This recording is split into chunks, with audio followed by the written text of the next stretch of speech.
Sir చెప్పండి దీన్ని ఎలా చూడొచ్చు అంటారు? అంటే చట్నీ కోసం గొడవ పడి సూసైడ్ చేసుకుంది అమ్మాయి. యా అది వినడానికి క్యాచీగా ఉంది టైటిల్. అంటే చట్నీ ఎక్కువైందని ఆత్మహత్య చేసుకున్న భార్య. అంటే ఎవరికైనా ఇది ఫస్ట్ సిల్లీగా అనిపిస్తుంది, క్యూరియస్గా ఉంటుంది. ఏంది చట్నీ ఎక్కువైందని ఆత్మహత్య చేసుకుందాం అనిపిస్తుంది.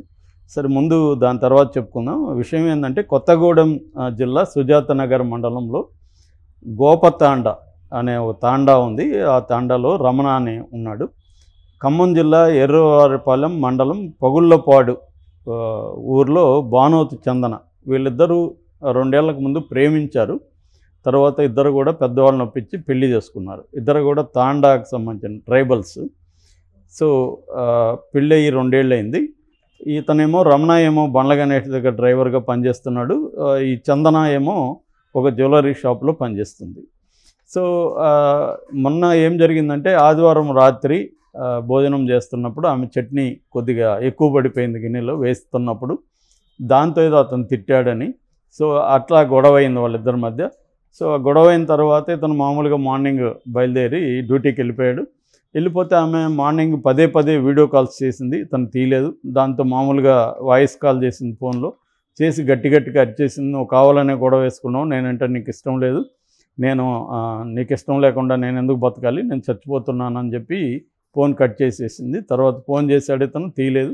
దాంతో ఇతను కంగారయ్యి ఆ ఓనర్కి ఫోన్ చేసి ఇలాగ మా భార్య ఇట్లా అనింది, మీరు వెళ్ళి చూడండి అంటే ఇతను వెళ్తే తలుపు తీయలేదు. దాంతో ఓనర్ పక్కింటి వాళ్ళ సహాయంతో తలుపులు బద్దలు కొట్టి లోపల చూస్తే ఆమె ఉరేసుకొని చనిపోయి ఉంది అప్పటికే. సో పోలీసులకు ఇన్ఫామ్ చేశారు. పోలీసులు వచ్చి ఈ రమణ మీద కేసు పెట్టారు. ఎందుకంటే చందన వాళ్ళ ఇంట్లో వాళ్ళు ఇతని మీద ఇతని వల్లే నా కూతురు చనిపోయిందని వాళ్ళ అమ్మ నాన్న ఫిర్యాదు చేశారు. సో రమణాని ఇప్పుడు అబెట్టింగ్ సూసైడ్ అంటారు, అంటే ఆత్మహత్యకు ప్రేరేపణగా ఇతన్ని అరెస్ట్ చేశారు. ఇది బేసిక్గా జరిగింది. అంటే మామూలుగా చట్నీ అనేది టిప్ ఆఫ్ ద ఐస్బర్గ్ అంటారు. అంటే మనకి సముద్రంలో ఐస్బర్గ్ అనేది పైన కొద్దిగా కనిపిస్తుంటుంది. మనం బయట నుంచి చూసేవాళ్ళు అదే మొత్తం ఏమో అనుకుంటారు. నిజానికి అది చిన్న భాగం, లోపల చాలా ఉంటుంది, కనబడింది చాలా ఉంటుంది.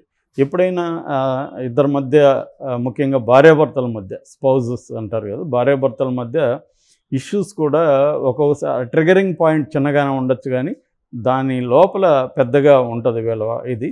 ఈ మామూలుగా ఇప్పుడు ఇద్దరి మధ్య ప్రేమ ఉన్నప్పుడు చట్నీ ఎక్కువ వేసినా కూడా హస్బెండ్ ఏంటి నన్ను చట్నీతో చంపేస్తావా, తినిపించాను, సరదాగా జోకులు వేసుకొని పక్కన దాన్ని తీసి పెట్టేసి తినచ్చు, అట్లా సరదాగా ఉంటుంది అది ఇది. కానీ ఆల్రెడీ వాళ్ళిద్దరి మధ్య ఒక టెన్స్ వాతావరణం ఉన్నప్పుడు చిన్న ఇది జరిగినా కూడా బై మిస్టేక్, ఇప్పుడు ఆమె కావాలని చట్నీ ఎక్కువ వేసి ఉండకపోవచ్చు, బై మిస్టేక్ పడవచ్చు, ఒక్కోసారి వేసుకున్నప్పుడు పడిపోతుంది, ఒకసారి సాల్ట్ కూడా మనం ఇట్లా వంచినప్పుడు ఎక్కువ పడిపోయిన సందర్భాలు ఉంటాయి. ఇవన్నీ ఎవరికైనా జరిగేది. అది ఫ్రెండ్లీగా ఉన్నప్పుడేమో ఫ్రెండ్లీగా తీసుకుంటాము, ఫ్రెండ్లీగా లేనప్పుడు ప్రతిదీ నెగిటివ్గా రియాక్ట్ అవ్వడం అని ఉంటుంది. సో వీళ్ళిద్దరి మధ్య గత కొంతకాలం నుంచి గొడవలు ఉన్నాయి, అవి ఇంకా బయటికి రాలేదని మనం అర్థం చేసుకోవచ్చు. ఇది ఓన్లీ ట్రిగరింగ్ అంటారు. సో ఒక్కోసారి చాలా చిన్న విషయాలే ట్రిగర్ అవుతాయి. మనం అనుకుంటాం ఈ చిన్న విషయానికి ఎందుకు ఇతను ఇలా రియాక్ట్ అవుతున్నాడు అనుకుంటాం. అది చిన్న విషయం కాదు. అతను మన పట్ల ముందు నుంచి కొంత నెగిటివ్ డెవలప్ అయి ఉండొచ్చు, లేదా అతనికి వేరే అనేక ఇష్యూల వల్ల కూడా దాన్ని ఎక్కడ అవుట్లెట్ లేక మనం దొరికినప్పుడు మన మీదకి అది రావచ్చు. సో ఇదేమైనా నేను చాలాసార్లు చెప్తుంటే కాన్ఫ్లిక్ట్ రెజల్యూషన్ అనేది మేజర్ ఇష్యూ. భార్యాభర్తల మధ్య కాన్ఫ్లిక్ట్స్ వస్తాయి, ఎవరి మీద ఇద్దరు వ్యక్తులు కలిసి ఉంటే మామూలుగా కూడా వస్తాయి. ఇవాళ అయితే ఇంకా ఎక్కువ వచ్చే అవకాశం ఉంది, ముఖ్యంగా భార్యాభర్తలకి. ఎందుకంటే ఇప్పుడు అందరికి కూడా ఇంతకుముందంటే స్త్రీలకి ఆల్టర్నేటివ్ ఉండేది కాదు. ఒక హస్బెండ్తో పెళ్ళైతే అతనితో జీవితాంతం ఉండాలన్న పరిస్థితి స్త్రీలకు ఉండేది. ఇవాళ ఏంటంటే ఫైనాన్షియల్ ఇండిపెండెన్స్ అనేది ఉమెన్కి వచ్చింది. దాని తర్వాత సమాజం కూడా మారింది. ఇంతకుముందు ఒక 10-15 ఏళ్ళకు ముందు కూడా సింగిల్ ఉమెన్కి ఇండ్లు ఇవ్వడం చాలా కష్టంగా ఉండేది. నేను కూడా లాంగ్ బ్యాక్ సింగిల్ ఉమెన్ అని ఒక పోయిం రాశాను, ఈ కష్టాలని ఏకరో చేసి. అప్పట్లో వార్త అన్న పత్రికలో వచ్చింది ఆ పోయిం. అంటే సింగిల్ ఉమెన్కి అన్ని కష్టాలు ఉండేవి. ఇవాళ లేదు అది. సింగిల్ ఉమెన్ కూడా కలిసి రూములు ఇండ్లు ఇస్తున్నారు, జనంలో కూడా మార్పు వచ్చింది. సింగిల్గా ఉండే ఉమెన్ సంఖ్య ఇండియాలో బాగా పెరిగింది. సో దానివల్ల హస్బెండ్స్ ఇంతకు ముందులాగా ప్యాట్రియార్కల్ ఒక హెజమని అంటారు, ఆధిపత్యం చలాయించడానికి హస్బెండ్స్ ప్రయత్నిస్తే ఉమెన్ ఒప్పుకోవట్లేదు. నువ్వు దేంట్లో ఎక్కువ, నువ్వు పని చేస్తున్నావు, నేను పని చేస్తాను, నీకంటే అదనంగా నేను ఇంట్లో కూడా పని చేస్తున్నా, సో నువ్వు వచ్చి నేను వండి పెట్టేది ఇక్కడ, ఈ కేసులో ఇద్దరు పని చేస్తున్నారు, ఈమె అదనంగా వండుతుంది, సో వండి చట్నీ ఎక్కువ వేస్తే ఎక్కువ పడితే మూసుకొని తినాలా లేకపోతే పడేయాలి, కానీ ఇతను ఆమె నానే హక్కు ఏముంది, ఇతనేమన్నా వండాడా చట్నీ, లేదు కదా. సో ఈ క్రమంలో ఆమెకి ఫ్రస్ట్రేషన్ ఉండొచ్చు ఎక్కువగా.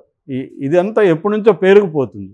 ఇప్పుడు ఏంటంటే దాన్ని గొడవపడి నువ్వు ఉండు అనే ఒక ఫెమినిస్ట్ లాగా మాట్లాడలేరు. ఫెమినిస్టులు కూడా చాలామంది నాకు తెలిసిన వాళ్ళు భర్తలకు వండి పెట్టి వస్తే వాళ్ళు చాలామంది ఉన్నారు. బయట వాళ్ళు రెచ్చగొడుతుంటారు వేరే వాళ్ళని.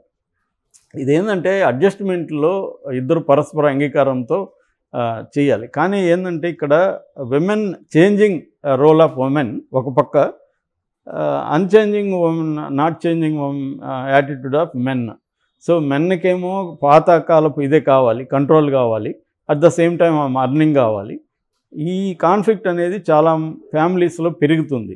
ఎందుకంటే ఉమెన్కి బయట పనిచేసి ఇతను వస్తాడు, ఇతను టీవీ చూసుకుంటాడు, కంప్యూటర్ చూసుకుంటాడు, ఫ్రెండ్స్తో ఫోన్లో మాట్లాడితే నేను పనులు చేసి వండాలి, చిల్డ్రన్ని చూసుకోవాలి, ఇదంతా కనీసం హెల్ప్ చేయడు అన్న ఒక ఫ్రస్ట్రేషన్ లోపల ఉండొచ్చు. అది ఒక్కొక్కసారి చిన్నదానికి కూడా ఇది చేస్తుంది.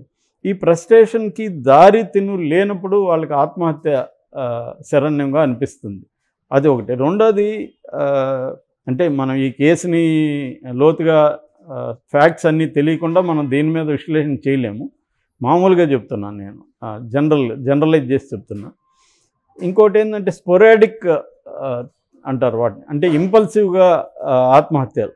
అదేంటంటే ఇతరుల మీద కోపాన్ని ఎక్స్ప్రెస్ చేయడానికి ఒక రివెంజ్గా కూడా ఆత్మహత్య చేసుకునే వాళ్ళు చాలామంది ఉన్నారు.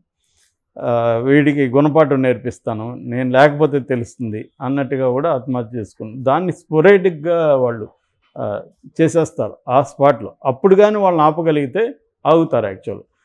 అందుకని క్రైయింగ్ ఫర్ హెల్ప్ అంటారు. ఆత్మహత్య చేసుకునే వాళ్ళు రకరకాల రూపాల్లో దే క్రై ఫర్ హెల్ప్. నువ్వు నాకు హెల్ప్ చేసి నన్ను ఆపు అన్నది వాళ్ళు ఎక్స్ప్రెస్ చేస్తారు. ఆ ఎక్స్ప్రెషన్స్ బయట ఉన్న వాళ్ళకి తెలియకపోవచ్చు, తెలిసిన లైట్ తీసుకోవచ్చు.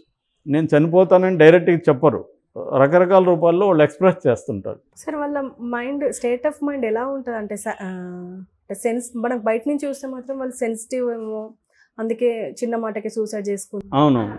అవును. అంతేగాని మనం దాన్ని డిస్కస్ చేయాలి యాక్చువల్గా. అలాంటప్పుడు వాళ్ళతో మాట్లాడాలి, డిస్కస్ చేయాలి, దాని నుంచి వాళ్ళని ఎట్లా డైవర్ట్ చేయాలో ఆలోచించాలి. అవి చేయకుండా మనం లైట్గా తీసుకుంటాము. నాకు పర్సనల్గా కూడా నేను కూడా కొంతమందిని చూశాను. సో నాతో కూడా 1 month బ్యాక్ నాకు ఇంట్రెస్ట్ లేదు లైఫ్ అంటే నేను సరదాగా తీసుకున్నా, నాకు కూడా ఇంట్రెస్ట్ లేదన్నాను. నిజంగానే ఆమె 1 month తర్వాత చనిపోయింది. సో మనం ఏంటంటే ఆ టైంలో మనకి సరదాగా అనుకుంటాం కదా, ఎవరైనా నాకు కూడా ఇంట్రెస్ట్ లేదు అయినా బతుకుతున్నాం కదా, పుట్టాక బతకాలి అనేదేదో జోకులు వేసాం. అంటే అది కూడా ఫోన్ కన్వర్జేషన్ అనమాట, డైరెక్ట్గా ఒకటి తెలియదు. అంటే ఇది ఏమవుతుందంటే మనుషులకి ఎవరితో కమ్యూనికేట్ తెలీదు. ఎవరో కమ్యూనికేట్ చేసినప్పుడు మనకి అవతల వ్యక్తి పరిస్థితి ఏంటో తెలియకుండా మనం మాట్లాడతాము. మనం కూడా దాని ఇంటెన్షన్ ఏం బ్యాడ్గా ఉండదు, మనం ఏదో దాన్ని లైటన్ చేద్దాము, ఏదో వీళ్ళు అనుకుంటాం. కాబట్టి నేను అనేది ఏమంటే చాలాసార్లు నేను చెప్తూనే ఉంటాను, మళ్ళీ రిపీట్ చేస్తున్నాను. ఎవరికైనా ప్రాబ్లమ్స్ వచ్చినప్పుడు సింపుల్గా జస్ట్ గూగుల్లోకి వెళ్ళి సైకాలజిస్ట్ అని సెర్చ్ చేస్తే సైకాలజిస్టులు దొరుకుతారు. సైకాలజిస్టులను కలిస్తే వాళ్ళైతే ప్రొఫెషనల్గా ఎక్విప్డ్ అనమాట. ఇలాంటి వాళ్ళ కేసుల్ని వాళ్ళు సీరియస్గా తీసుకుంటారు. మనలాగా ఫ్రెండ్స్ అనుకో సరదాగా తీసుకుంటాం. సైకాలజిస్టులు ప్రొఫెషనల్గా ఉంటారు కాబట్టి వాళ్ళు ఇమీడియట్గా పసిగట్టి వాళ్ళు మాట్లాడతారు. ఒక 1 hour మినిమం టైం ఇస్తారు. 1 hourలో మన సమస్యలంతా వింటారు. మళ్ళీ సెషన్లు ఉంటాయి.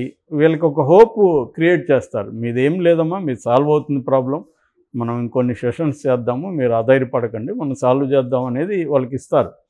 కానీ ఈ సైకాలజిస్టులను కలిసే కల్చర్ ఇంకా డెవలప్ కాలేదు మనకి. అది మేజర్ ప్రాబ్లం. అది డెవలప్ చేసుకోండి అని నేను చెప్తున్నా. ఇప్పుడు మనకు ఫీవర్ వస్తే ఫిజికల్గా డాక్టర్ దగ్గరికి వెళ్తాము, తలనొప్పి వస్తే వెళ్తాము.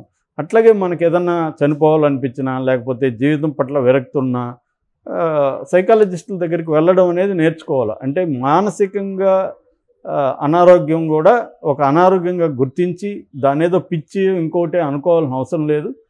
శరీరానికి ఎట్లయితే జబ్బులు వస్తాయో మనసుకు కూడా జబ్బులు వస్తాయి. మనసుకి జబ్బులు వచ్చినప్పుడు దానికి సంబంధించిన డాక్టర్లు సైకాలజిస్టులు లేదా సైకాట్రిస్టులు. సైకాట్రిస్ట్కి తేడా ఏమంటే సైకాలజిస్టు మెడికల్గా మందులు ఇవ్వడానికి ఆయనకి డిగ్రీ కానీ ఏముండదు, ఇవ్వకూడదు. వాళ్ళు సైకాట్రిస్టులు అయితే వాళ్ళు చదువుంటారు, ఎంబీబీఎస్ చదివి తర్వాత సైకాట్రిస్టులు అవుతారు. కాబట్టి వాళ్ళు they can suggest medicine also. సైకాలజిస్టులు అయితే ప్రాబ్లంను అనలైజ్ చేసి మన ఆ సమస్యను మనమే సాల్వ్ చేసుకున్నట్టుగా వాళ్ళు మనకే అర్థం చేయిస్తారు. ఆ ప్రాబ్లమ్ని మల్టిపుల్ పర్స్పెక్టివ్స్లో చూపిస్తారు. ఇప్పుడు వీళ్ళిద్దరి మధ్య నిజంగా ఏం ప్రాబ్లం ఉంది అనేది నిజానికి కపుల్లో వచ్చినప్పుడు కపుల్లో వెళ్ళాలి. యాక్చువల్గా ఇద్దరు కలిసి వెళ్ళాలి. అప్పుడేమవుతుందంటే ఇద్దరు కలిసి ఒక్కసారిగా వాళ్ళ ప్రాబ్లం చెప్పినప్పుడు అంతవరకు మనం కూడా ఏముందంటే సింగిల్ పాయింట్లు ఆలోచిస్తుంటాం. హస్బెండ్ ఏం ఆలోచిస్తుంటాడు అంటే ఇప్పుడు నేను చాలా కష్టాలు పడి ఈమెను ఇంత బాగా చూసుకుంటుంటే ఈమె చిన్న పని చేయడానికి ఉన్న ఆమె దాని ఇతనేదో ఉంటుంది, ఆమెకి అలాంటి ఉంటాయి. ఇద్దరు మాట్లాడుకోరు, కూర్చొని మాట్లాడడం అంటే కొట్లాడడమే ఉంటుంది, కమ్యూనికేషన్ ఉండదు. సైకాలజిస్ట్ దగ్గర కపుల్ కౌన్సిలింగ్కి వెళ్తే ఆ కమ్యూనికేషన్ సాధ్యమవుతుంది. సో ముఖ్యంగా స్త్రీలు ఎక్కువగా దీంట్లో ఇబ్బందులు పడుతున్నారు. ఎందుకంటే కొత్తగా వాళ్ళకి వచ్చిన ఫ్రీడమ్ కావచ్చు, ఫైనాన్షియల్ ఇది కావచ్చు, దీనివల్ల వాళ్ళకి ఛాలెంజెస్ పెరుగుతున్నాయి. వాళ్ళకేమో ఇప్పుడు డబ్బులు ఉంది, ఫ్రీడమ్ ఉంది, డిజైర్స్ ఉన్నాయి, దీన్ని తీర్చుకోవడానికి వాళ్ళు ప్రయత్నిస్తున్నారు. ఈ క్రమంలో సమాజంలో కల్చర్ దానికి తగినట్టుగా డెవలప్ కాలేదు. కల్చర్ ఏమో ఫీడల్ కల్చరు, పేట్రియార్కల్ కల్చరు, స్త్రీలకు వ్యతిరేకమైన కల్చరల్గా ఉంది. మిగతా ఫిజికల్గా మెటీరియలిస్టిక్గా అన్నీ వచ్చేసాయి. సో కల్చర్ వీళ్ళకి అడ్డుపడుతుంది. సో దీన్ని వీళ్ళు ఏం చేస్తారంటే ఓపెన్గా చేయలేరు చాలామంది, రహస్యంగా చేయాలి. రహస్యంగా చేసినప్పుడు ప్రెజరు. ఇప్పుడు ఒక బాయ్ ఫ్రెండ్ ఉన్నాడు, ఇంకో కొత్త బాయ్ ఫ్రెండ్ కావాలి. ఈ పాత బాయ్ ఫ్రెండ్కి చెప్పలేరు వీళ్ళు, నాకు ఇంకొక బాయ్ ఫ్రెండ్ కూడా ఉన్నాడు, నేను ఇద్దరితో అఫేర్ పెట్టుకుంటాను, నీకు ఓకే అయితే ఉండు లేకపోతే లేదని చెప్పలేరు. నాకేమి ఎవరు లేరు, నీతోనే ఉంటున్నానని చెప్పాలి. చెప్పినప్పుడు ఇతనికేమో డౌట్లు వస్తాయి, ఇతను నిఘా పెడతాడు, కనుక్కుంటాడు. దీంతో ఘర్షణలు. ఈ ఓపెన్గా క్లారిటీగా రిలేషన్షిప్స్ అనేవి ఉండట్లేదు. అందువల్ల స్త్రీలు ఇటువంటి ప్రాబ్లమ్స్ ఉన్నప్పుడు సైకాలజిస్టులని కలవడం అనేది ఏకైక మార్గం. ఒకవేళ వాళ్ళకి మంచి ఫ్రెండ్స్ ఉండి షేర్ చేసుకోగలిగితే ఫైన్, కానీ దానికంటే కూడా సైకాలజిస్టులు అయితే ప్రొఫెషనల్గా దే ఆర్ ఎక్విప్డ్. అది ఓకే సార్, థ్యాంక్ యూ.